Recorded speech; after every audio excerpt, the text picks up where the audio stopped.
2015 सालापासून जो प्रयत्न आम्ही सुरू केला होता आज तो यशस्वी होताना दिसतो आहे। गडचिरोलीमध्ये मायनिंग पहिल्यांदा आपण सुरू केलं, आता त्या ठिकाणी क्रशिंग प्लांट, पॅलेट प्लांट याचं उद्घाटन केलेलं आहे। 80 किलोमीटरच्या स्लरी पाईपलाईनचं उद्घाटन केलेलं आहे आणि आता 5 मिलियन टनचा या ठिकाणी इंटिग्रेटेड स्टील प्लांट याचंही आज भूमिपूजन झालेलं आहे। एक प्रकारे गडचिरोलीचं चित्र बदलवण्याचं काम चाललेलं आहे। 14,000 लोकांना या ठिकाणी रोजगार मिळाला आहे। आज जे भूमिपूजन झालं त्यातनं 20,000 कामगारांना अजून गडचिरोलीतल्या आमच्या तरुणांना या ठिकाणी रोजगार मिळणार आहे। गडचिरोलीचं चित्र बदलतं आहे। आज आम्ही एका आमच्या भगिनीला त्या ठिकाणी ज्यावेळेस तिच्याशी बोलत होतो त्यावेळेस तिने सांगितलं की मी हाऊसकीपिंगचं काम सुरू केलं 12,000 रुपये पगारावर आणि आता वॉल्वोची ट्रक या ठिकाणी ती चालवते आणि 55,000 रुपये तिला पगार मिळतो आहे।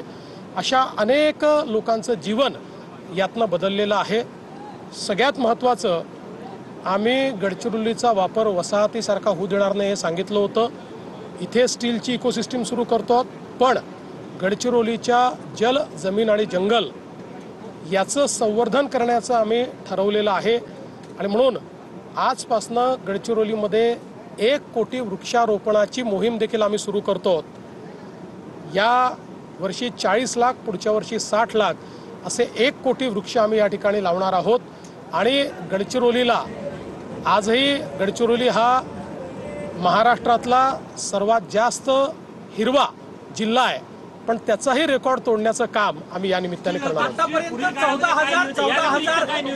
14,000 लोकांना रोजगार मिळाला, तरी तुम्ही आता म्हटलं की शहरी नक्षलवादी ज्या संघटना आहेत त्या अफवा पसरवतात की इथे आदिवासींची जमीन बळकवली जाते। कशा पद्धतीने तो प्रोपगंडा? निश्चितपणे वेगवेगळ्या प्रकारचे प्रोपगंडा चालत आहेत।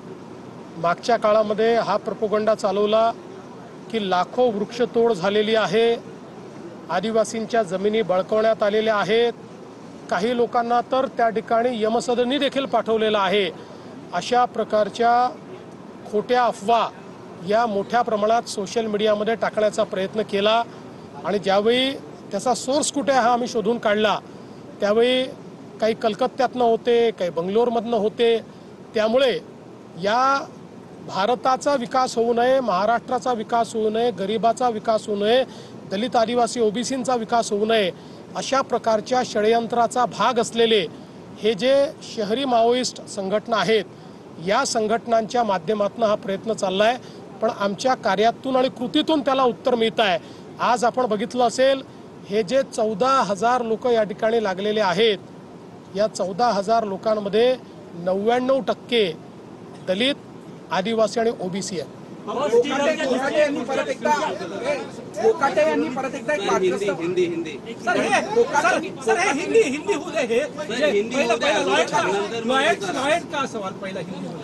मुझे बहुत खुशी है कि गडचिरोली में आज हमने एक 5 MTPA के इंटीग्रेटेड स्टील प्लांट का भूमिपूजन किया है और साथ साथ हम लोगों ने जो पैलेट्स का एक प्लांट है और क्रशिंग का प्लांट है और उसके साथ साथ स्लरी पाइपलाइन है, ये तीनों का उद्घाटन भी किया है।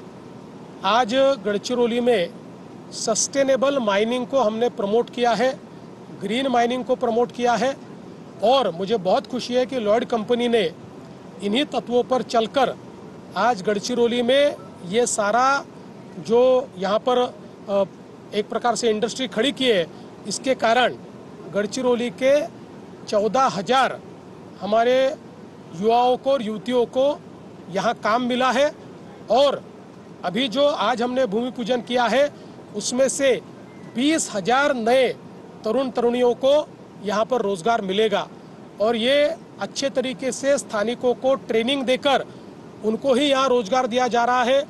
यहाँ की जो गडचिरोली की गोंडवाना यूनिवर्सिटी है उसकी ऑस्ट्रेलिया के यूनिवर्सिटी के साथ टाई अप करके माइनिंग के कोर्सेस यहाँ शुरू किए गए हैं और अच्छा ह्यूमन रिसोर्स यहाँ पर ही तैयार किया जा रहा है और केवल यहाँ पर स्टील की इकोसिस्टम नहीं, तो उसके साथ साथ अच्छा अस्पताल, अच्छी स्कूलें ये भी खोली जा रही है।